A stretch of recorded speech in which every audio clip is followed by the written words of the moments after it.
नमस्कार, DD news पर आप देखना शुरू कर चुके हैं हमारा खास प्रोग्राम। इस वक्त मैं हूं लालचंद्र सिंह। अगले 1 घंटे में हम देखेंगे कुछ ऐसी खबरें जिन पर चर्चा है बेहद जरूरी, और ये चर्चा हम करने वाले हैं अपने संवाददाताओं और मेहमानों के साथ।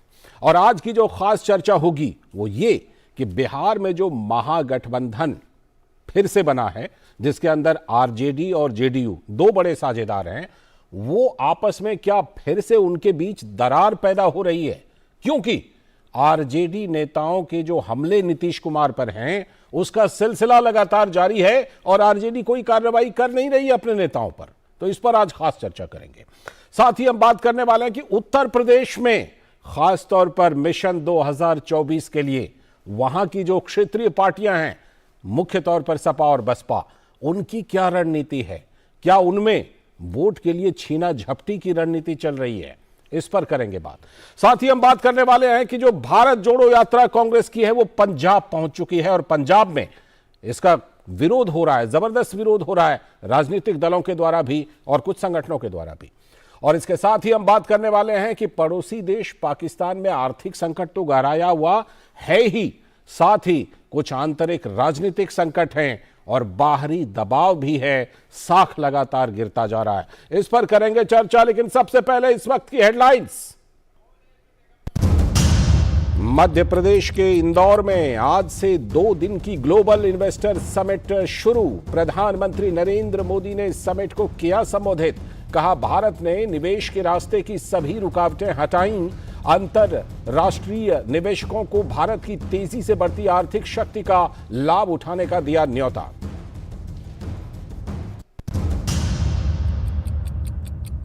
विश्व बैंक ने भारत की अर्थव्यवस्था पर जताया भरोसा। 2022-23 के सकल घरेलू उत्पाद में वृद्धि के पूर्वानुमान को 6.5% से बढ़ाकर किया 6.9%। अमेरिका, यूरोप, चीन समेत दुनिया की सभी शीर्ष अर्थव्यवस्थाओं में विकास की दर धीमी रहने का जताया अंदेशा। जम्मू कश्मीर के माछिल सेक्टर में गश्त के दौरान खाई में गिरे सेना के जवान। जूनियर कमीशन अधिकारी समेत 3 सैनिक हुए शहीद।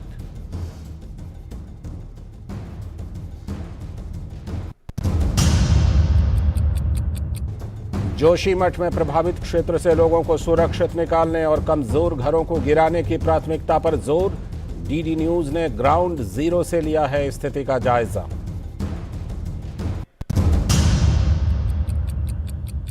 ओडिशा में आज से हॉकी का विश्व कप। प्रतिष्ठित खिताब को हासिल करने के लिए भिड़ेंगी दुनिया भर की 16 टीमें। 13 जनवरी को स्पेन से होगा भारत का पहला मुकाबला।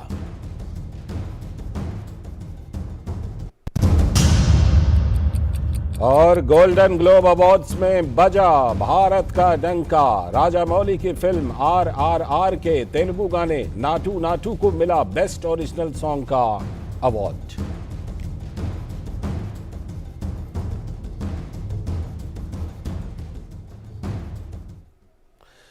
तो ये थी इस वक्त की हेडलाइंस, और अब हम देखते हैं खबरों को विस्तार से, करते हैं चर्चा की शुरुआत। और आज सबसे पहले हम अपनी खास चर्चा करने वाले हैं बिहार में जो महागठबंधन के दोनों प्रमुख दल हैं, क्या उनके बीच दरार बढ़ रही है, उसी पर बात करने वाले हैं। तो सबसे पहले देख लीजिए कि क्या खास बातें हैं। बिहार में मुख्यमंत्री नीतीश कुमार पर आरजेडी नेताओं के हमले का सिलसिला जारी है। प्रदेश आरजेडी के अध्यक्ष जगदानंद सिंह के पुत्र और पूर्व मंत्री सुधाकर सिंह लगातार नीतीश कुमार पर हमले कर रहे हैं। तो उनका, जगदानंद सिंह के पुत्र यानी सुधाकर सिंह का तो हमला जारी है ही, लेकिन उनके बाद आरजेडी के एक और नेता विजय कुमार मंडल ने नीतीश कुमार के खिलाफ खोल दिया है मोर्चा। ये विधायक हैं रोहतास के दिनारा से। उन्होंने नीतीश कुमार की समाधान यात्रा पर भी सवाल उठा दिए हैं। इन दिनों नीतीश समाधान यात्रा पर है। आरजेडी विधायक विजय कुमार मंडल ने नीतीश सरकार को बता दिया निरंकुश, और नीतीश कुमार पर हमला बोलने वाले अपने नेताओं पर आरजेडी की तरफ से कोई कार्रवाई नहीं हो रही है फिलहाल। तो इससे बहुत कुछ संकेत मिलता है। इससे पहले प्रदेश आरजेडी के अध्यक्ष जगदानंद सिंह मुख्यमंत्री नीतीश कुमार को कुर्सी छोड़ने की नसीहत दे चुके हैं। मुख्यमंत्री नीतीश कुमार ने साल 2025 के चुनाव में तेजस्वी यादव को नेतृत्व सौंपने की बात कही थी। तो ऐसे में सवाल है कि क्या नीतीश कुमार को साल 2025 के चुनाव तक भी आरजेडी मुख्यमंत्री नहीं रहने देना चाहती है क्या? और क्या नीतीश के हाथ से सत्ता अपने हाथ में लेने को बेताब हो रही है उन्हीं की सहयोगी आरजेडी? और क्या इसी वजह से महागठबंधन में आरजेडी और जेडीयू के बीच कोई दरार भी पड़ रही है क्या? इन्हीं सवालों की पड़ताल हम करने वाले हैं। हमारे साथ हमारे दो संवाददाता जुड़ रहे हैं और खास मेहमान भी जुड़ेंगे। हमारे दो संवाददाता, सबसे पहले अजय कुमार पटना से जुड़ चुके हैं, राजेश राज हमारे साथ इस खबर पर हमारे संवाददाता जुड़ चुके हैं, और साथ ही हमारे साथ दो खास मेहमान भी जुड़ चुके हैं। चित्तरंजन गगन जी हैं जो आरजेडी के प्रवक्ता हैं, और साथ ही अनुप्रिया हैं जो जेडीयू की प्रवक्ता हैं। बहुत बहुत स्वागत अनुप्रिया जी, चित्तरंजन जी, आप सभी का। और हम अपने संवाददाताओं से पहले शुरुआत करते हैं। पहले अजय जी के पास मैं चलता हूं। अजय जी, ये बताइए कि पहले सुधाकर सिंह के हमले थे, अब विजय कुमार मंडल की तरफ से भी ये लगातार हमले किए जा रहे हैं। आरजेडी तो कह रही है कि लालू जी की संज्ञान में सारी बातें हैं, लेकिन कोई एक्शन होता हुआ नहीं दिख रहा है। क्या चल रहा है बिहार की राजनीति में दोनों दलों के बीच? अजय जी। जी लालचंद्र जी, आपने बिल्कुल सही बात कहा। और आरजेडी फिलहाल मुझे नहीं लगता कि कोई एक्शन लेने वाली है, इसलिए कि अंदरूनी दोनों दलों के बीच में जो स्थिति है, उस स्थिति को देखते हुए आरजेडी ने अभी तक कोई इस तरह के सुधाकर सिंह जी के खिलाफ कोई एक्शन लेने की कोई दिखाई नहीं दे रहा है। आज मेरी खुद सुधाकर जी सिंह से बात हुई, उन्होंने कहा कि हमारे पास ऐसा कोई नोटिस अभी तक तो नहीं आया है कि हमारे खिलाफ, लेकिन उन्होंने ये जरूर कहा कि पार्टी का काम है, पार्टी कुछ भी करे, लेकिन हम अपना काम जो है जारी रखे हुए हैं। किसानों के सवाल पर हमारा अभियान जारी रहेगा और हम सवाल इस तरह के उठाते रहेंगे। दूसरी चीज, जहां तक एक्शन लेने की जो बात है, तेजस्वी जी ने बहुत साफ साफ शब्दों में कह दिया है कि सारा मामला जो है राष्ट्रीय अध्यक्ष जी के संज्ञान में है। मतलब ये कि अब जो राष्ट्रीय अध्यक्ष क्या करेंगे, क्या लेंगे, उनके ऊपर है। और ये मामला जब से कल परसों एक प्रेस कॉन्फ्रेंस किए उपेंद्र कुशवाहा जी ने, और उन्होंने इस सवाल को बहुत मजबूती से उठाया, और उन्होंने ये बात जरूर कहा कि मकर संक्रांति के बाद इस पर क्या होगा वो आगे की बात है, लेकिन अभी तक ऐसा कुछ नहीं है। हाँ, इतना जरूर है कि इस घटना को लेकर दोनों पार्टियों के बीच में दरार तो है, पहले से भी है, अभी भी है, और आगे क्या होगा अब ये ठीक है। कुछ कहना मुझे लगता है इस दरार का, हालांकि सुशील मोदी पहले से भी जिक्र करते रहे हैं, लेकिन राजेश, हम जो सवाल पूछ रहे हैं, नीतीश जी ने बिल्कुल, जब महागठबंधन के विधायक दल की बैठक हुई थी, विधानमंडल दल की, तो उसमें नीतीश जी ने कहा ही था कि 2025 का चुनाव हम तेजस्वी के नेतृत्व में लड़ेंगे। लेकिन क्या चाहे जगदानंद सिंह की नसीहत हो कि बड़ा दिल दिखाइए, वीपी सिंह की तरह कुर्सी छोड़िए तब प्रधानमंत्री बनेंगे, चाहे वो स्टेटमेंट हो, या फिर ये जो एक के बाद एक, पहले जगदानंद सिंह, अब विजय कुमार मंडल हमले कर रहे हैं, निशाना सीधे नीतीश कुमार को बना रहे हैं। क्या मकसद है? क्या 2025 तक भी नीतीश को नहीं रहने देना चाह रहे हैं क्या? पूछेंगे ये सवाल हम चित्तरंजन जी से भी, लेकिन पहले आपसे पूछ लेते हैं। है लालचंद्र, वो ये कि जिस तरीके से अर्जुन की नजर चिड़िया के आंख पर थी, उसी तरह तेजस्वी की नजर जो है वो मुख्यमंत्री की कुर्सी पर है। वो बिल्कुल अपने जो उनके मंजिल हैं वो सिर्फ मंजिल को देख रहे हैं, और शायद यही वजह है कि वो चाचा के साथ घूमने निकले हैं समाधान यात्रा पर, जिसको भारतीय जनता पार्टी व्यवधान यात्रा बता रही है। और नीतीश कुमार जहां एक तरफ अपने फेस सेविंग में लगे हुए हैं, वहीं तेजस्वी भी अपने चाचा की छाव में अपने जो करियर है उनको आगे बढ़ाने की वो कोशिश कर रहे हैं। और शायद उन्हें लगता है कि चाचा के छाव में ही वो मुख्यमंत्री की कुर्सी जो है वो बहुत जल्द पा लेंगे। राजनीतिक विश्लेषक ऐसा मानते हैं कि 2025 के चुनाव में कहीं ना कहीं आरजेडी जिस तरीके से पिछले 2020 के चुनाव में जिस फाइटिंग मोड में थी, 115 का आंकड़ा वो छू चुकी थी, ऐसे में 2025 में तेजस्वी के लिए राहें बहुत मुश्किल नहीं थी। लेकिन तेजस्वी कुछ जल्दबाजी में दिखाई पड़ रहे हैं, ये राजनीतिक विश्लेषकों का कहना है। और शायद यही वजह है कि चाचा की छांव में समाधान यात्रा पर पहली मर्तबा वो आगे निकले हैं और सुधाकर सिंह के बयानों को आरजेडी उसी तरह से अनदेखा करने की कोशिश कर रही है जिस तरीके से कहीं ना कहीं इससे पहले भी नीतीश कुमार पर आरजेडी के कई विधायक जो हैं पिछली बार भी सवाल खड़े करते रहे हैं। रही बात उपेंद्र कुशवाहा की, तो उपेंद्र कुशवाहा के सामने भी अपने करियर को बचाने, उसे आगे बढ़ाने की चुनौती है। लिहाजा वो सुधाकर के बहाने कहीं ना कहीं राज्य की सियासत में फिर से दोबारा वापसी करना चाहते हैं। 2 दिन पहले वो दिल्ली में थे, बताया जा रहा है कि बीजेपी के संपर्क में भी वो हैं और 2000 और कुशवाहा बिरादरी पर भारतीय जनता पार्टी की नजर है। कुडनी उपचुनाव में भी कुशवाहा बिरादरी से का वोट बीजेपी को मिला। ऐसे में उपेंद्र कुशवाहा सुधाकर के बहाने जहां आरजेडी पर हमलावर हैं, वहीं तेजस्वी की चुप्पी कहीं ना कहीं यह दिखाती है कि वो मुख्यमंत्री की कुर्सी जो है वो जल्दी हासिल करना चाहते हैं। चितरंजन जी इस पर बेहतर जवाब देंगे। चितरंजन जी ये बताइए, जब कह दिया है कि 2025 का चुनाव उन्हीं के नेतृत्व में लड़ेंगे, तो लगता है आप लोगों की क्या ये कोशिश है कि नहीं 2025 नहीं 2024 का ही जो चुनाव होना है उससे पहले ही आप लोग बदल देना चाहते हैं? क्या तेजस्वी जी को मुख्यमंत्री बनाना चाहते हैं क्या? नहीं लालचंद जी, ये सारे सवाल जो है सो कपोल कल्पित हैं। अच्छा आपको ये लगता है? नहीं सही में ठीक है, बोलिए फिर हम जवाब देंगे। अब सुधाकर जी क्या बोल रहे हैं तो उस पर जो है तेजस्वी जी ने स्पष्ट कर दिया है और उनको चेतावनी दी गई है। सवाल यह है कि कार्रवाई करने का तो पार्टी संविधान के अनुसार किसी भी विधायक के खिलाफ में पार्टी का राष्ट्रीय अध्यक्ष ही कोई एक्शन ले सकता है। स्पष्ट है, राष्ट्रीय अध्यक्ष अभी सिंगापुर में है, उनके संज्ञान में मामला है और निश्चित रूप से कहीं भी किसी भी हालत में पार्टी जो है सो सुधाकर जी का जो स्टैंड है उसके साथ नहीं है। अब विजय कुमार मंडल के साथ जो कुछ भी, और एक बात आप लालचंद जी समझ लीजिए, केवल जनता दल यू के नहीं, नीतीश जी महागठबंधन के नेता है, महागठबंधन के सारे विधायकों तो फिर आरजेडी के नेता उनको निरंकुश क्यों बता रहे हैं उनकी सरकार को? महागठबंधन एक झूठ है, किसी ढंग का कोई कंफ्यूजन नहीं है, गलतफहमी नहीं है।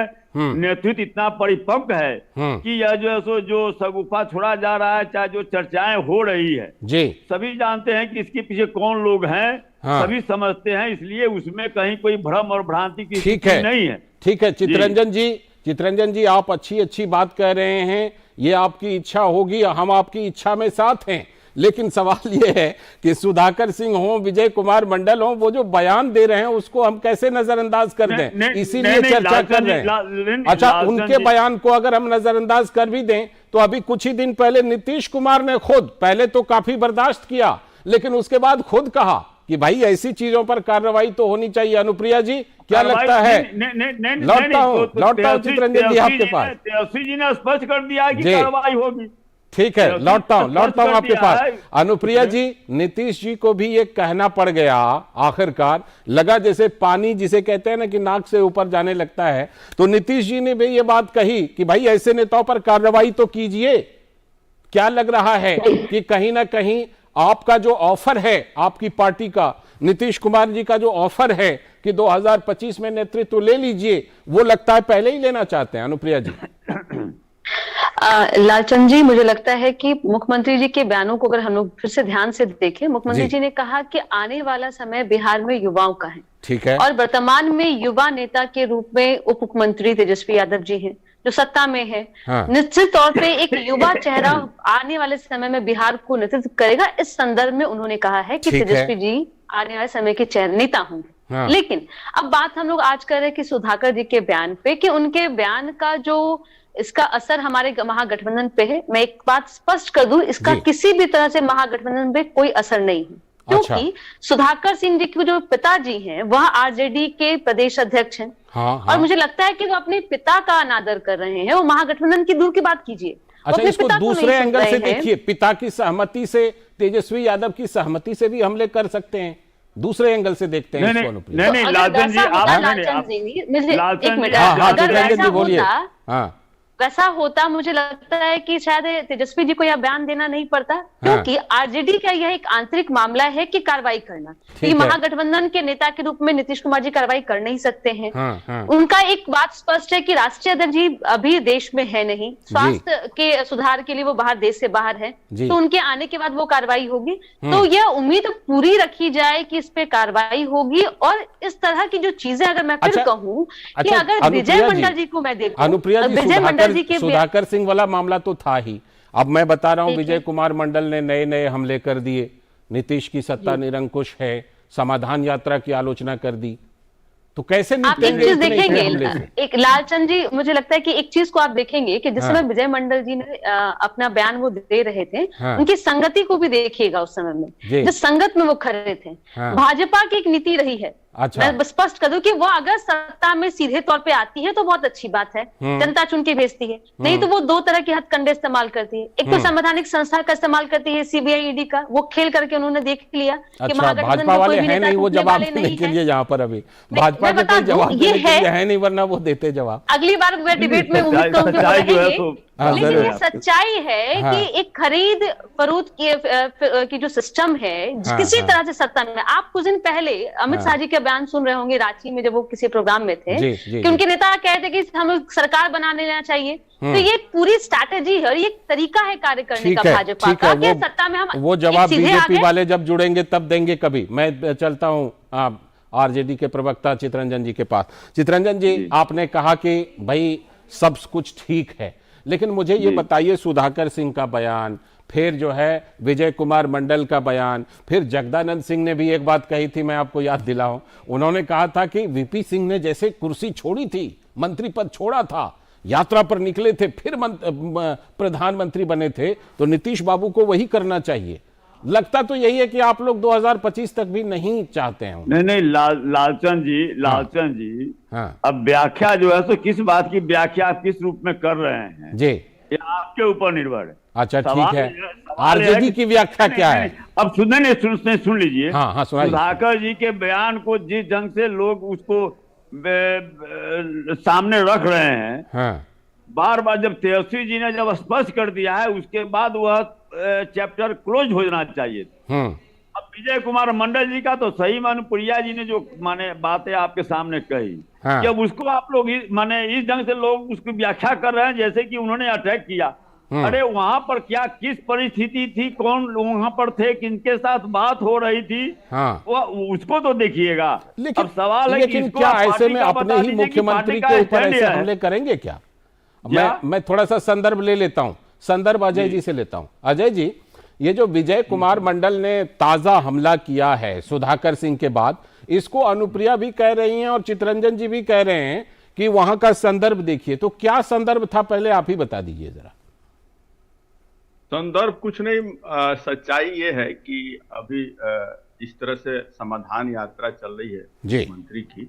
आप देखेंगे कि जो 2005 में या इस तरह की कई यात्राएं कर चुके हैं, हाँ। जिस तरह से जो यात्राओं का वो रिस्पांस था जनता के बीच में, इस समय उस तरह की रिस्पांस आपको देखने को नहीं मिली। अच्छा, दूसरी चीज ये कि जो अभी 2 चुनाव हुए, अभी 3 चुनाव मान लीजिए, हाँ। जिस तरह के एक कुर्मी का चुनाव और हाल ही में पटना का मेयर का चुनाव, तो आप अगर 7 पार्टी मिलके अगर सब जगह चुनाव हार रहे हैं, तो इसका सीधा सा मैसेज है कि कहीं चुनाव भी, जो विधानसभा वाले उपचुनाव हुए थे वो भी, हाँ, वो भी दोनों हार गए। अभी मेयर का चुनाव हुआ, वो भी हार गए। तो आप तो 7 पार्टी मिल के चुनाव लड़ रहे हैं, आपके पास भी और 7 पार्टी चुनाव मिल के लड़ रहे हैं, और उसके बाद भी अगर हार रहे हैं, तो इसका सीधा सा मतलब हुआ कि महागठबंधन के साथ जो इस तरह से वोट आने चाहिए, और पहले भी लालू जी के साथ मुख्यमंत्री नीतीश बाबू का महागठबंधन था, उस समय तो स्वीप कर गए थे, हाँ। लेकिन इस समय क्यों नहीं हो रहा है? ये वास्तव में एक बड़ा सवाल है, जबकि 7 पार्टियां आपके सामने, तो ये सारे विधायकों को भी लग रहा है कि आने वाले 24 की चुनाव में और 25 की चुनाव में नीतीश जी नीतीश जी की वो छवि आपको लगता है उस कि इसी डर से विजय कुमार मंडल का बयान आया है और शायद वो पाला बदलने की कोशिश में होंगे, जैसी आपकी व्याख्या कह रही है? ठीक है, लौटता हूं आपके पास। राजेश, मैं आ रहा हूं चित्ररंजन जी अभी तुरंत आ रहा हूं, तो जरा राजेश से एक टिप्पणी ले लेता हूं। राजेश, एक बात बताइए, जो सुधाकर सिंह के हमले हैं या विजय कुमार मंडल के हमले हैं, इनको चाहे अनुप्रिया भी मैं देख रहा हूं कि थोड़ा लाइट करने की कोशिश कर रही हैं, चित्ररंजन जी भी कह रहे हैं कि तेजस्वी यादव तो कह ही रहे हैं कि एक्शन लेंगे, लेकिन राजेश आप बताइए, आपने इतनी राजनीतिक पत्रकारिता की है, ऐसे जो बयान दिए जाते हैं विदाउट परमिशन, यानी हाई कमांड के ग्रीन सिग्नल के बिना, ऐसा बयान क्या मुमकिन होता है क्या? देखिए, जैसे धर्म की व्याख्या अलग अलग तरीके से की जाती है लालचंद्र, वैसे ही बिहार की सियासत की व्याख्या भी अलग अलग तरीके से की जाती है। ये बात सच है कि सुधाकर सिंह जिस बड़बोले अंदाज में बयान देते हैं, वो कहीं ना कहीं दिखाता जरूर है कि उनका जो कंट्रोल है पार्टी का, वो उन पर नहीं है। वो किसानों की बात उठाते जरूर हैं, लेकिन अगर पार्टी का डिप्टी सीएम अगर ये कहता हो कि इस तरह के बयान से पार्टी अपने को संबद्ध नहीं करती है, तो या तो फिर अनुशासनहीनता का ये मामला है, बड़बोलापन का ये मामला है, या फिर भीतर तहखाने जो है वो कहीं मैच फिक्सिंग जैसी स्थिति तो नहीं बन रही है, प्रेशर पॉलिटिक्स जो है वो तो नहीं है। लेकिन तो दोनों जिस तरीके से तेजस्वी और नीतीश एक दूसरे को अपने को एक दूसरे के साथ संबद्ध करके समाधान यात्रा हो, कैबिनेट की मीटिंग्स हो, या फिर अन्य मुद्दे हो, दोनों मंच पर जिस तरीके से दोनों चाचा भतीजा एक दूसरे के साथ नजर आते हैं, उसमें अंदर तहखाने कुछ गुंजाइश कम दिखाई पड़ रही है, अनुशासनहीनता या बड़बोलापन ज्यादा दिखाई पड़ रहा है। लेकिन जो सबसे महत्वपूर्ण बात है का मामला ज्यादा है जी, लेकिन मुझे एक बात मैं आपसे ये जिक्र करना चाह रहा था कि कहीं ना कहीं जो बिहार की सियासत में इस तरह की जो प्रेशर पॉलिटिक्स की जो सियासत रही है, वो कहा जा रहा है कि खरमास के बाद जब बिहार मंत्रिमंडल के विस्तार की खबर भी आ रही है, जिसमें कहीं ना कहीं सियासी नफा नुकसान साधने की कोशिश जो है वो नीतीश कुमार भी करेंगे, तेजस्वी भी करेंगे। ऐसे में ये देखने वाली बात होगी कि कैसे इसको संतुलन बिठाने की कोशिश की जाती है। बहरहाल सुधाकर सिंह का जो बयान है वो कहीं ना कहीं आरजेडी को बैकफुट पर जरूर ला रहा है, क्योंकि वो सत्ता में वहां है। ठीक, अनुप्रिया जी पहले आप, फिर चित्ररंजन जी भी बोलेंगे। जी, सुधाकर जी के बारे में जो कहा जा रहा है कि जिस तरह से वो किसान को लेकर चिंतित है, मुझे लगता है कि एक बार हमें उनके इलेक्शन एफिडेविट पे भी जाना चाहिए, जहां उनपे 420 का केस है। ठीक है, जो व्यक्ति खुद ही किसी तरह से न्यायिक मामला में घिरे हुए हैं, वो अगर चिंता जता रहे हैं, आप आरजेडी पर हमला नहीं बोल रही है, लेकिन सुधाकर सिंह पर आप हमला बोल रही हैं अनुप्रिया जी। एक मिनट, मैं पूरी बात कर लूं। और मैं आपके बड़े पत्रकार उनको मैं सुन रही थी, उन्होंने कहा कि 7 दलों का महागठबंधन है और यह यहाँ पे नगर निगम का इलेक्शन नहीं जीत पा रहे। तो मैं एक चीज स्पष्ट कर दूं कि नगर निगम का जो इलेक्शन है ये पार्टी के आधारित नहीं इलेक्शन, ठीक है, लेकिन इसमें एक अंडरस्टैंडिंग तो होती है ना।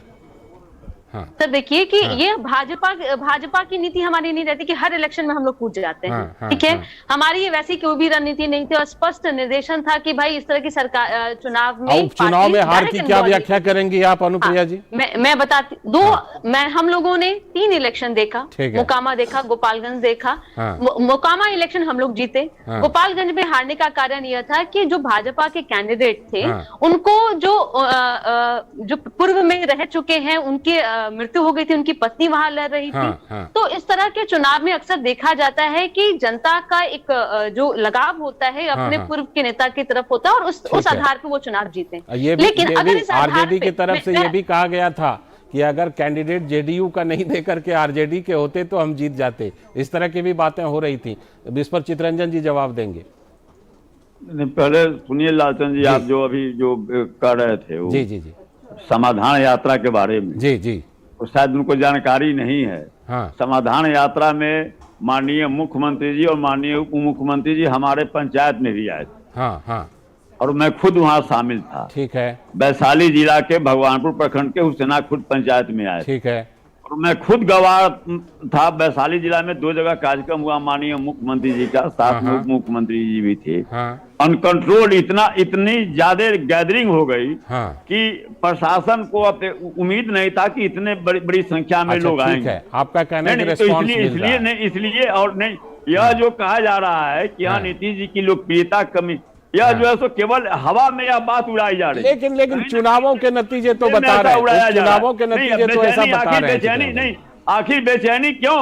हाँ। तेजस्वी जी और नीतीश जी साथ आ गए, तो इसके बाद में जो छटपटाहट बेचैनी आप देख रहे हैं भाजपा के नेता लोगों को, ठीक है, उसका जवाब बीजेपी वाले देंगे। मरीचिका में जी रहे हैं, उसका जवाब राजेश चलते चलते कोई टिप्पणी उन लोगों को खुद पता नहीं है क्या मैं बोल रहे बात करना चाह रहा था मैं एक लालचंद बात की पूछना सुधाकर सिंह का चाहूंगी। रिश्ता हाँ, पहले अनुप्रिया से जी, भी आपके भारतीय पास जनता भी पार्टी से रहा है हाँ। और वो बीजेपी से चुनाव भी लड़ चुके हैं। जगदानंद सिंह आरजेडी के जो कैंडिडेट थे उनका है। उन्होंने प्रचार किया ठीक था है। और उसको जिताया भी। ठीक है, तो अनुप्रिया चलते चलते कुछ टिप्पणी करना बातें ये भी उभर कर सामने आ रही ठीक है है। कि सुधाकर कि सिंह वो जो है आपके वरिष्ठ कालांतर पत्रकार ने में कहा कि कहीं ना कहीं मुख्यमंत्री की बीजेपी जो से उनका यात्रा रिश्ता है भी इसमें जनता कायम हो सम्मिलित सकता नहीं है। पड़े। मैं बता दूं कि यह यात्रा जनता से डायरेक्ट नहीं है, हाँ। यह प्रशासन के हाँ, ये साथ बात में सही है, यह प्रशासनिक यात्रा है, अधिकारियों से प्रशासन मिलने की। का पर कार्यक्रम इसमें है। इस तरह ठीक है, का आकलन चलिए। करना कि चैनल पे मुझे लगता है बहरहाल कि चिंता हम की विषय है कि समाधान यात्रा मुख्यमंत्री के पर कार्यों पे समाधान यात्रा की सफलता नहीं, पर बात पर- नहीं कर रहे हैं, लेकिन इतनी बात जरूर जी। है कि देखिए, जो नीतीश जी ने भी आखिरकार आजिज आकर, जैसे हमारी तरफ कहते हैं ना कि आजिज आ गए, बिल्कुल, तो आजिज आकर ये बात कही है कि एक्शन होना चाहिए। नहीं, आप लोग व्याख्या किसी चीज की नहीं। नीतीश जी से पूछा गया था, नीतीश जी से पूछा गया था, उन्होंने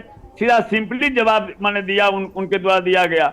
नीतीश जी चलिए, लेकिन अनुप्रिया जी आपसे उम्मीद कर रही हैं कि कोई तीसरा नेता आकर के हमला ना करने लगे सुधाकर सिंह और विजय कुमार मंडल के बाद। चलिए, चर्चा में भाग लेने के लिए बहुत बहुत शुक्रिया चितरंजन जी जुड़ने के लिए, अनुप्रिया जी आपका भी, राजेश आपका, और साथ में अजय जी आपका भी जुड़ने के लिए। तो आज की चर्चा हम खास तौर पर कर रहे थे कि क्या बिहार में फिर से दोनों प्रमुख दलों के बीच कोई दरार पैदा हो रहा है या फिर दरार बड़ा हो रहा है, क्योंकि जिस तरह से आरजेडी के नेता नीतीश कुमार पर सीधा हमला कर रहे हैं। वक्त है एक ब्रेक का, और ब्रेक के बाद जब लौटेंगे तब देखेंगे कि उत्तर प्रदेश की राजनीति में क्या कुछ चल रहा है। देखते रहिए डीडी न्यूज। पहाड़ियों में या ऊंचे प्रदेशों में रहने वाले लोग ठंड के आदी होते हैं, फिर भी शीतलहर उनके लिए जानलेवा हो सकती है। सबसे बड़े खतरे हैं शरीर का तापमान कम हो जाना, फ्रॉस्ट बाइट और फेफड़ों में सुजन आना। बाहर जाने से पहले मौसम पूर्वानुमान से वाकिफ होना अनिवार्य है। कहीं जाते वक्त धर्मशाला, पंचायत घर और नजदीकी चिकित्सा सेवा से अवगत रहें। खराब मौसम के कारण आप रास्ते में फंस सकते हैं। वाटरप्रूफ थैली में पर्याप्त कपड़े, भोजन और पानी साथ रखें। नम और गीले कपड़े तुरंत बदलें। गर्म पेय पीते रहें, शराब पीना टालें। फर्स्ट एड सीखें और आपातकालीन चिकित्सा किट साथ रखें। अत्यधिक ठंड से बुजुर्ग, बच्चे और बीमार ज्यादा प्रभावित होते हैं। घर को गर्म रखें। पहाड़ी इलाकों में ऑक्सीजन की कमी और सांस लेने में दिक्कत हो सकती है। आपातकालीन स्थिति में एम्बुलेंस बुलाएं या स्थानीय हेल्पलाइन से संपर्क करें। सतर्क रहें, सुरक्षित रहें। एनडीएमए एवं IIPHG द्वारा जनहित में जारी।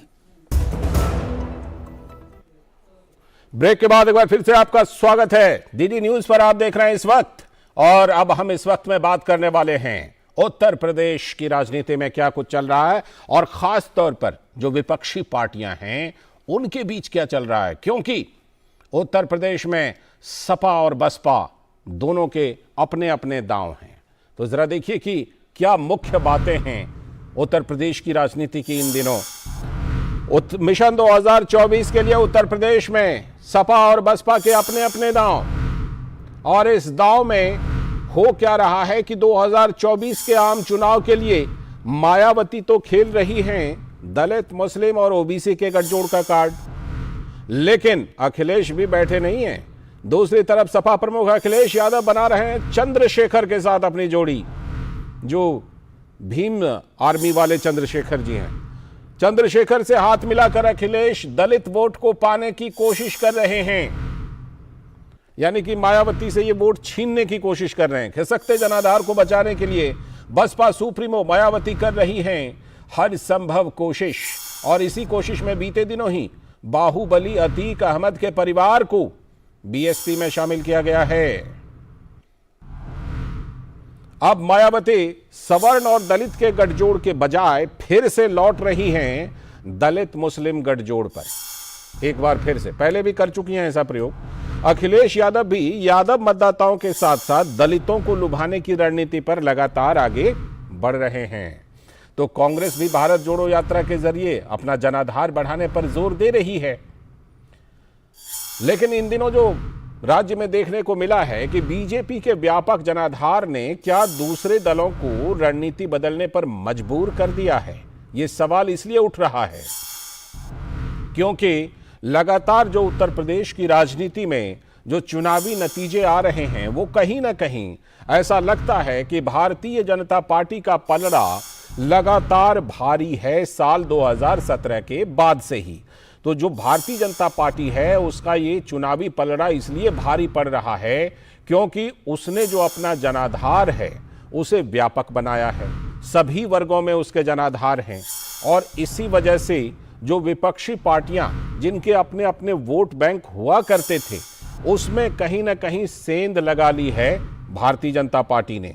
तो अब उसी को बचाने की कोशिश हो रही है दूसरी पार्टियों की तरफ से, ताकि कम से कम जो मिशन 2024 यानी 2024 का जो लोकसभा चुनाव होना है उस चुनाव से पहले वो लोग अपने वोट बैंक को इकट्ठा कर पाए। तो इसमें जो विपक्षी दलें हैं उनकी तरफ से जो मुख्य तौर पर जोर है वो पिछड़े मतदाताओं पर, पिछड़े वर्ग के मतदाताओं पर, दलित वर्ग के मतदाताओं पर और अल्पसंख्यक वर्ग के मतदाताओं पर, इन्हीं का एक ब्लॉक बनाना चाहते हैं।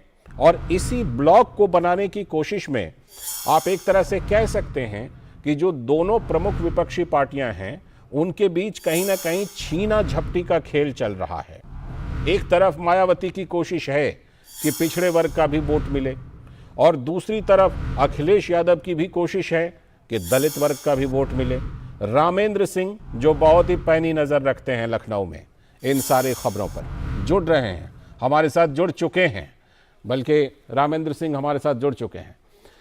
रामेंद्र, क्या भारतीय जनता पार्टी की जो लगातार चुनावी सफलता है उसने ये हालात पैदा कर दिए हैं रामेंद्र कि एक तरफ मायावती की कोशिश है कि वापस चलें उस पर, दलित मुस्लिम गठजोड़ पर और पिछड़ा वर्ग को भी जोड़ लें, दूसरी तरफ अखिलेश यादव की कोशिश है कि इतने से बात बन नहीं रही, अब जो है दलित वोट को भी जोड़ना पड़ेगा, मायावती जी के वोट को भी लेना पड़ेगा, इसलिए चंद्रशेखर रावण को जोड़ो अपने साथ।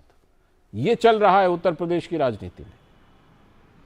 देखिए, ये बिल्कुल लालचंद जी, भारतीय जनता पार्टी ने सारी गणित गड़बड़ा दी है जो विपक्ष की है, चाहे बसपा रही हो या समाजवादी पार्टी रही हो। सपा को लगता था केवल पिछड़ों के सहारे हम राजनीति कर लेंगे, वो इनका जो मंतव्य था वो टूट गया है और वही हाल बसपा का था। बसपा ने भी ये तय किया था कि केवल दलित वोटों के सहारे हम राजनीति करेंगे, वो भी उनका पूरा सिस्टम टूट गया है। तो लोगों को लग रहा है कि कैसे आगे बढ़ें, किस तरह दूसरी जातियों को थामे। हालांकि मायावती और अखिलेश यादव ने लगातार प्रयास किया है, छोटे दलों का सहारा अखिलेश ने लिया, छोटे छोटे दलों को जोड़ के विधानसभा में अपने वोट प्रतिशत को बढ़ाया है।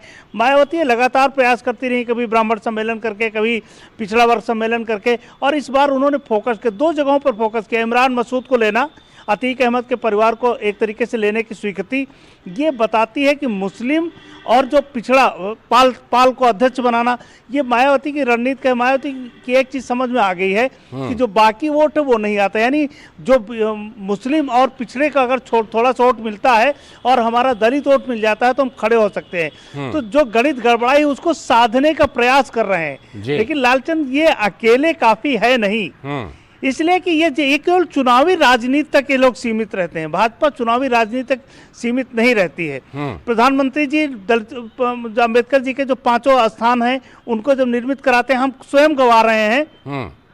जहां लखनऊ में अस्थियां रखी हुई थी वहां जब प्रधानमंत्री जी आए उन्होंने नमन किया, प्रणाम किया और उन लोगों के साथ फोटो खिंचवाया और ये कहा कि हम इन लोगों के साथ चाहते हैं कि फोटो खिंचवा लें, क्योंकि ये हमारे ऐसे अग्रज नेता की अस्थियां हैं जहां पर हमको आना हुआ है। तो जो भाव है वो लाना पड़ेगा, जो नीतियों में विचारों में है वो लाना पड़ेगा। क्या आपको लगता है कि आवाज किसी सवर्ण को मिल रहा है क्या? पिछड़े, दलित, गरीब और पसमानदा मुसलमान जो मुस्लिमों के वो चेहरे हैं। क्यों रामपुर में क्यों भाजपा चुनाव जीतती है? क्यों रामपुर में चुनाव जीती है? तो इन लोगों को सोचना चाहिए कि अब ये जो जाति गठजोड़ है, भारतीय जनता पार्टी उससे ऊपर उठ चुकी है। अब इनको अपनी नीतियों में लाना पड़ेगा, उनको अधिकार देना पड़ेगा, उनको योजनाओं का लाभ देना पड़ेगा, शायद तब ये बात बनेगी। उससे पहले तो बनती नहीं दिख रही। भले ये चुनावी रणनीति में थोड़े बहुत चीजों को अप एंड डाउन करें। आप एक बड़ी बात कह रहे हैं, आप ये कह रहे हैं कि ये जो विपक्षी पार्टियां हैं जो जातियों का गठजोड़ बनाना चाहती हैं, ये कई दशक पुराने फॉर्मूले को रिपीट करना चाहती हैं और भारतीय जनता पार्टी उससे आगे निकल करके ऐसा वर्ग बना चुकी है जो सारे वर्गों के बीच में वर्ग है, चाहे वो लाभार्थी वर्ग हो। आप जिक्र कर रहे थे कि सरकारी योजनाओं का लाभ सभी को मिला है। बिल्कुल बिल्कुल बिल्कुल यही, बिल्कुल लालचंद जी, मैं यही बात कर रहा हूं। दूसरी एक बात और है, हाँ। जिन लोगों ने जातियों के गठजोड़ बनाए, उन्होंने उन जातियों को दिया क्या है, ये भी तो तय करना होगा ना।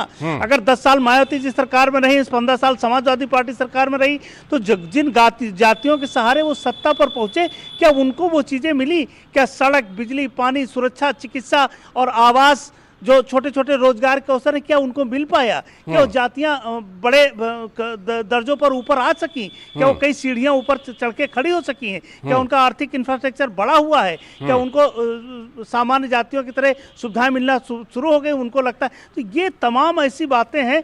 लोग जातियों में रखना चाहते हैं राजनीतिक दल, और भारतीय जनता पार्टी जातियों से ऊपर लाना चाहती। दोनों में बेसिक अंतर है। उनको लगता है कि जातियों में रहेगा तभी तक हमारा वोटर है। भाजपा चाहती है कि सामान्य भारत का बड़ा नागरिक बने, संभ्रांत नागरिक बने, उसके पास पैसा हो तो वो उनका वोटर है। तो दोनों में ये बेसिक अंतर है, और ये जब तक नहीं टूटेगा शायद भाजपा को वोटर तोड़ना इनके बस की बात नहीं। आपने बहुत अच्छी बात कही और ये बिल्कुल रियलिस्टिक बात है, लेकिन साथ साथ एक बात और है रामेंद्र, जातिगत मुद्दे पूरी तरह से गए तो हैं नहीं। देखिए, अभी चाहे निकाय चुनाव में आरक्षण की बात हो, वो मुद्दा सुप्रीम कोर्ट तक आया, उसमें भारतीय जनता पार्टी ने आयोग भी बना रखा है, ये बात भी बिल्कुल सही है।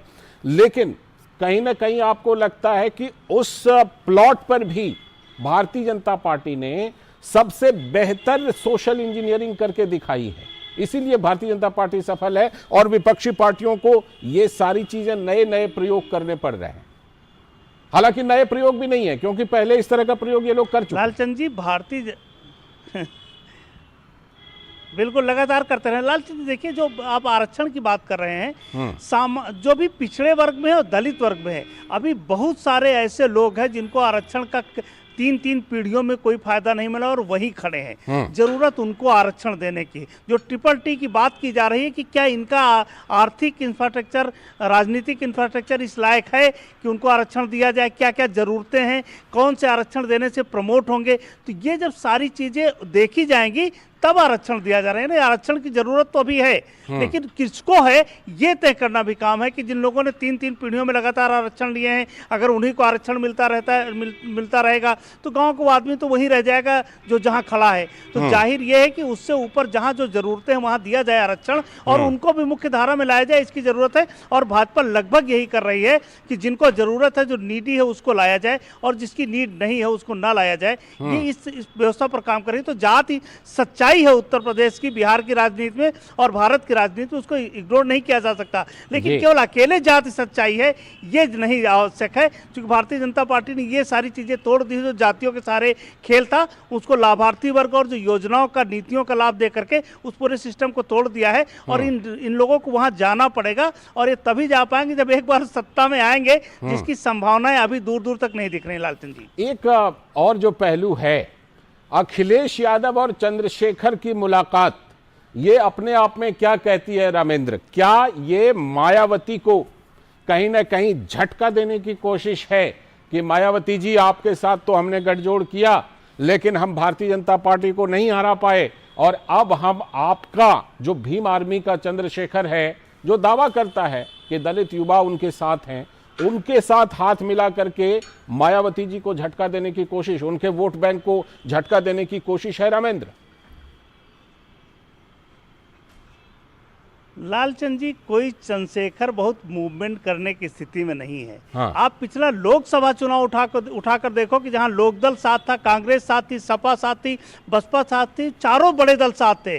उसके बाद भी ये लोकदल के पिता और पुत्र चुनाव हार गए थे। तो आप इस चंद्रशेखर कोई चुनाव जिता देंगे, इसकी परिस्थितियां हमको अभी नहीं दिखती हैं, और ना ही चंद्रशेखर का इतना आधार है। हाँ, माहौल बनाने में सहयोग कर सकते हैं, उतने तक का लाभ ही इनको मिलेगा समाजवादी पार्टी को। और समाजवादी पार्टी पूरे चुनाव का, अगर 3-4 चुनाव का अध्ययन करिए तो लखनऊ से माहौल बनाते हैं और माहौल के सहारे चुनाव लड़ते हैं, कभी जमीन पर चुनाव नहीं लड़ा। इसीलिए हर चुनाव लगता है कि ये जीत रहे हैं और हार जाते हैं। उसका दोषारोपण चाहे जिस पर करें, चाहे बैलेट पर करें, चाहे बूथ पर करें, चाहे वोटिंग मशीन पर करें, तो बेसिकली ये है कि माहौल बना के चुनाव, और वही माहौल बना पाएंगे चंद्रशेखर को लेके, उससे आगे की स्थितियां हमको दिखती नहीं लालचंद। एक और सवाल पर चर्चा करना चाहते हैं आपसे। ये तो बात हुई कि अखिलेश किस तरह से मायावती को मात देना चाहते हैं, अब जरा उस पर चर्चा करते हैं कि मायावती किस तरह से अखिलेश को मात देना चाहते हैं। बाहुबली अतीक अहमद के पूरे परिवार को शामिल करा लिया।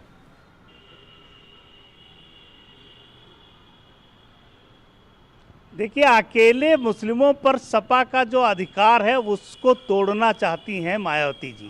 और उसको तोड़ना कांग्रेस भी चाहती है। लोकसभा में एक बड़ा खतरा यह है कि जो इंटेलेक्चुअल मुस्लिम है उसको ये महसूस हो रहा है कि समाजवादी पार्टी शायद ही भाजपा का मुकाबला कर पाए, तो उस तरफ भी मूव हो सकता है। तो ये जो पूरा मुस्लिम वोट है, जो 20% वोट का खेल है, ये इस बार 3 जगह बंटता हुआ आपको दिखेगा। क्योंकि अतीक आए और इमरान मसूद आएंगे पूर्वांचल से, अगर पश्चिम से इमरान मसूद लिए जाएंगे, पूर्वांचल में अतीक अहमद का परिवार लिया जाएगा, तो इसका इम्पैक्ट पड़ेगा। क्योंकि ये बड़े चेहरे हैं जिनके सारे वोट कलेक्ट करती हैं राजनीतिक दल, तो वो फायदा इनको मिलेगा। लेकिन इससे आगे का कोई फायदा मिलता, हाँ, पाल को लेकर के आए हैं, क्योंकि समाजवादी पार्टी पर हमेशा ठप्पा लगता रहा कि यादव छोड़ करके किसी और जातियों का अधिकार नहीं मिला है, तो पाल हैं, कुर्मी बिरादरी के वोट हैं, इस तरह छोटे छोटे सेक्शंस के वोट पाल के सहारे प्रयास करेंगे। लेकिन भारतीय जनता पार्टी का जो नेतृत्व है और जिस तरीके से लोगों को, चाहे मंत्रालयों में हो, आप देखिए उत्तर प्रदेश में मंत्रियों की संख्या जब आप बात करते हैं तो पिछड़ों की संख्या बड़ी आती है, अगर स्टेट में आप बात करते हैं पिछड़ों की संख्या अधिक आती है। तो जिस तरीके से भारतीय जनता पार्टी काम कर रही है उसको तोड़ पाने की स्थितियां अभी नहीं दिख रही हैं। हालांकि इनके प्रयास हैं और हर राजनीतिक दल प्रयास करता है, इनको भी प्रयास करना चाहिए लालचंद जी। और साथ ही एक बात और कि क्या भारत जोड़ो यात्रा जो कांग्रेस की, जैसे वो कांग्रेस एकदम बिल्कुल कुछ खास इलाकों को टारगेट कर रही है, ध्यान में रखिएगा, तो जिस तरह से कांग्रेस ने वहां पर बाकी दलों को एक तरह का वॉक ओवर दे रखा था, अब जब कांग्रेस कोशिश कर रही है तो उसकी वजह से भी बाकी दल थोड़े ज्यादा एक्टिव लग रहे हैं, ज्यादा सक्रिय हो गए हैं। देखिए, कांग्रेस को पता है कि इससे नीचे नहीं जाना है, इससे ऊपर बढ़ना है। तो जब कांग्रेस ऊपर बढ़ेगी तो क्षेत्र किसका कवर करेगी? वो सपा का क्षेत्र कवर करेगी, वो बसपा का क्षेत्रफल कवर करेगी, वो लोक दल का क्षेत्रफल कवर करेगी, जो राजनीतिक क्षेत्रफल की बात कर रहे हैं हम। तो ये डर इन लोगों को भी है, इसीलिए कांग्रेस को छूने से भी कतराए हैं, शुभकामनाएं देकर के विदा किया है। और उन क्षेत्रों पर कर रहे हैं जहां उनको लगता है कि मुस्लिम वोट टर्नआउट हो सकता है, कुछ और वोट टर्नआउट हो सकता है उनके साथ, क्योंकि अभी उनके पास दलित वोट नहीं मूव हो पा रहा है। तो उनका पहला प्रयास मुस्लिम वोट पर फोकस होगा। फारूक अब्दुल्ला उत्तर प्रदेश में आके क्यों मिलते हैं? ये मैसेज है कि हम मुस्लिम वोट को लेंगे और मुस्लिम वोट के सहारे हम भी राजनीति करेंगे। तो जाहिर है कि वो उन क्षेत्रों को टारगेट कर रहे हैं जहां से उनको थोड़ी सफलताएं मिल सकती हैं, उस तरफ टारगेट वो कर रहे हैं लालचंद जी। ठीक है, बहुत बहुत शुक्रिया रामेंद्र जुड़ने के लिए, और उत्तर प्रदेश की राजनीति में जो कुछ चल रहा है उस पर व्यापक चर्चा करने के लिए बहुत बहुत शुक्रिया। हमारे संवाददाता रामेंद्र सिंह हमसे जुड़े थे, और पंजाब, खासतौर पर उत्तर प्रदेश की जो राजनीति है वहाँ पर जो विपक्षी दलों की रणनीति है, जिस तरह से वो अपने वोट बैंक को लेकर के एक तरह से छीना झपटी की स्थिति है, उस पर हम चर्चा कर रहे थे। और अब हम रुख करने वाले हैं पंजाब का, क्योंकि पंजाब में बहुत कुछ हो रहा है, और ये हो रहा है इसलिए क्योंकि भारत जोड़ो यात्रा वहाँ पर पहुँची हुई है। तो ज़रा कुछ मुख्य बातें देख लीजिए कि कांग्रेस की भारत जोड़ो यात्रा पंजाब पहुंच गई है, लेकिन कई संगठन और राजनीतिक दल इसका विरोध कर रहे हैं। और ये जो विरोध है इसमें खासतौर पर अकाली दल और भाजपा नेताओं द्वारा इस यात्रा का किया जा रहा है जमकर विरोध। लेकिन बात सिर्फ इतनी नहीं है, आम आदमी पार्टी जो सत्ताधारी है, भगवंत मान की सरकार में वित्त मंत्री हरपाल चीमा, उन्होंने भी कांग्रेस पर हमला बोल दिया। कहा कि देश में कांग्रेस खत्म हो चुकी है और इस यात्रा से कांग्रेस को कोई फायदा नहीं मिलने वाला। ये हरपाल चीमा ने, जो वहां के मंत्री हैं, उन्होंने कहा। और सुखबीर सिंह बादल अकाली दल के, उन्होंने भी हमला बोला। गांधी परिवार जोड़ना नहीं बल्कि तोड़ना ही जानता है, ये सुखबीर सिंह बादल ने हमला बोल दिया। और सांसद हरसिमरत कौर बादल, जो वो भी अकाली दल की हैं, उन्होंने राहुल गांधी की भारत जोड़ो यात्रा की आलोचना की। इसके पहले भी कई संगठन पंजाब में भारत जोड़ो यात्रा का विरोध कर चुके हैं। तो तो पंजाब में इस यात्रा का विरोध हो रहा है। और क्यों इतना ज्यादा विरोध हो रहा है, कुमार आलोक हमारे संवाददाता जुड़ रहे हैं हमारे साथ इस पर और ज्यादा जानकारी देने के लिए। आलोक, जिस तरह से हम देख रहे हैं कि पंजाब में चाहे विपक्षी पार्टियां हों, बीजेपी, अकाली दल या फिर सत्ताधारी आम आदमी पार्टी या कुछ संगठन भी वहां पर भारत जोड़ो यात्रा का जबरदस्त विरोध कर रहे हैं। क्या जो बैकग्राउंड रहा है, जो पृष्ठभूमि रही है कांग्रेस की पंजाब में, वो कांग्रेस का पीछा नहीं छोड़ रही है? आलोक, देखिए लालचंद, सबसे पहले हमको उस पृष्ठभूमि में जाना पड़ेगा जहां से समस्या की शुरुआत हुई थी। अगर हम कहें कि ब्लू स्टार जब ऑपरेशन हुआ था और उस ब्लू स्टार ऑपरेशन स्वर्ण मंदिर में जब 13 की जो धमक हुई थी तत्कालीन जो कांग्रेस की सरकार थी, और उसके बाद जो तमाम जो बड़े नेता थे, खासकर हम कहें गृह मंत्री बूटा सिंह थे, राष्ट्रपति ज्ञानेंद्र सिंह थे, सुरजीत सिंह बरनाला थे, इनको अकाल तख्त ने तनखैया घोषित किया था, यानी कि कौम का गद्दार। तो इन लोगों ने जाकर के प्रायश्चित करने के लिए वहां पर स्वर्ण मंदिर में जूते साफ किए थे, भक्तों के बर्तन साफ किए थे, जो वहां लंगर चलता है, और उन्होंने प्रायश्चित की थी। इसके बाद जब इंदिरा गांधी की हत्या होती है, तत्कालीन प्रधानमंत्री जो 1984 में 31 अक्टूबर को जब प्रधानमंत्री की हत्या होती है, तत्कालीन प्रधानमंत्री की हत्या होती है जी। और कुछ सिख अगर उनकी हत्या करते हैं तो उसका पूरे सिख कौम को भुगतना पड़ा, और एक तरह से प्रायश्चित दंगा हुआ, जेनोसाइड कहे इसको या एक भयानक त्रासदी कहे, पूरे दिल्ली में ही नहीं बल्कि पूरे हिंदुस्तान में जिस तरीके से सिख दंगा हुआ, उन्हें जिंदा जलाया गया, और उसमें जब पूरा का पूरा माहौल एक दंगा युक्त हो गया भारत उस समय, तो उस समय जब प्रधानमंत्री राजीव गांधी ने शपथ ग्रहण किया, और अभी मार्क टली जो है बीबीसी के पत्रकार, वो भी जिंदा है, और उनसे मेरी बातचीत भी हुई थी 2-3 महीने पहले, काफी लंबी बातचीत हुई। तो उन्होंने ये प्रश्न किया था राजीव गांधी से, प्रधानमंत्री से, कि पूरा देश है सिखों के प्रति पूरे नफरत का भाव फैलाया जा रहा है। राजीव गांधी का जवाब था, तत्कालीन प्रधानमंत्री का जवाब था कि जब बड़ा गिरता है तो धरती हिलती है। तो आप समझ सकते हैं जिम्मेदाराना बयान था। और उसके बाद जो बिल्कुल जाहिर सी बात है कि उन पीछे की जो पृष्ठभूमि है वो कांग्रेस का पीछा नहीं छोड़ रही है। शुक्रिया आलोक जुड़ने के लिए और इस पर बात करने के लिए। हमारे संवाददाता कुमार आलोक हमारे साथ जुड़े थे, और क्यों पंजाब में भारत जोड़ो यात्रा का इतना ज़्यादा विरोध हो रहा है इसको हम समझने की कोशिश कर रहे थे। और अब रुख करते हैं पड़ोसी देश पाकिस्तान का, जहां पर कि हर तरह का संकट, आर्थिक संकट, राजनीतिक संकट, अंदर से भी और बाहर से भी दबाव है। देख लीजिए मुख्य बातें सबसे पहले कि क्या कुछ खास हो रहा है पाकिस्तान में इन दिनों, किस तरह से वहां पर हालात जर्जर हो गए हैं। पाकिस्तान में आर्थिक संकट के साथ ही राजनीतिक संकट का भी सिलसिला जारी है। और पहले आर्थिक संकट की ही बात कर लेते हैं। लोगों को 2 जून की रोटी तक नसीब नहीं हो रही है, और लगभग श्रीलंका जैसे हालात जो कुछ महीने पहले श्रीलंका में बने थे। पाकिस्तान में आटे के दाम छू रहे हैं आसमान। 10,000 रुपए में मिल रहा है रसोई गैस का 1 सिलेंडर। सोचिए, बिजली बचाने के लिए बाजारों और मैरिज हॉल को जल्दी बंद करने का फरमान जारी कर दिया गया है, यानी बिजली संकट भी है। महंगाई की दर तो 24.5% पहुंच चुकी है, और विदेशी मुद्रा भंडार जिससे बाहर से सामान मंगाते हैं वो भी लगातार कम हो रहा है। आर्थिक संकट के साथ ही पाकिस्तान पर चौतरफा दबाव है, और आंतरिक संकट भी पाकिस्तान में सामने आ रहा है। उसकी एक बानगी देखिए। पंजाब प्रांत की विधानसभा से बाहर निकलते वक्त गृह मंत्री राणा सनाउल्लाह पर जूता फेंक दिया गया, और पूर्व प्रधानमंत्री इमरान खान की मुश्किलें और बढ़ गई हैं जब चुनाव आयोग ने इमरान के खिलाफ वारंट जारी कर दिया है। और यह मामला क्या है कि इमरान खान ने अगस्त 2022 में इस्लामाबाद में एक रैली के दौरान एक महिला जज के खिलाफ विवादित टिप्पणी की थी, तो उसी को लेकर ये जो वारंट है जारी किया गया है। कंगाल पाकिस्तान को एक और झटका लग गया है। पासपोर्ट रैंकिंग में सोमालिया से भी पीछे चला गया पाकिस्तान। चीन ने भी पाकिस्तान को धमकाया है, और चीनी विदेश मंत्री की शहबाज सरकार को 2 टूक। और क्या कुछ कहा है चीन के नए विदेश मंत्री चिन गांग ने। पाकिस्तान के विदेश मंत्री बिलावल भुट्टो जरदारी को नसीहत दी है। जरदारी बड़ी बड़ी बातें बड़बोली की तरह कर रहे थे, और चीनी विदेश मंत्री ने झिड़की लगाई है। पाकिस्तान में काम कर रहे चीनी नागरिकों की सुरक्षा के लिए मजबूत कदम उठाने के लिए कहा है। मलिक अस्तर हमारे संवाददाता, जो कि इन खबरों पर बहुत ही पैनी नज़र रखते हैं, उनसे जुड़ रहे हैं और समझने की और ज़्यादा कोशिश करते हैं। पहले आर्थिक हालात, मलिक, जिस तरह से वहाँ पर आर्थिक हालात पैदा हो रहे हैं, 1,500 रुपये बोरी की आटे, 1,000 रुपये का सिलेंडर, 10,000 रुपये का सिलेंडर, ये सब जो हालात हैं, क्या कहीं ना कहीं ये हम इसको बिल्कुल ऐसे हालात कहेंगे जो कि दुर्भाग्यपूर्ण हालात हैं? लग रहा है कि श्रीलंका जैसे हालात वहां पर पहुंच सकते हैं जितनी तेजी से पाकिस्तान बदहाली की तरफ जा रहा है।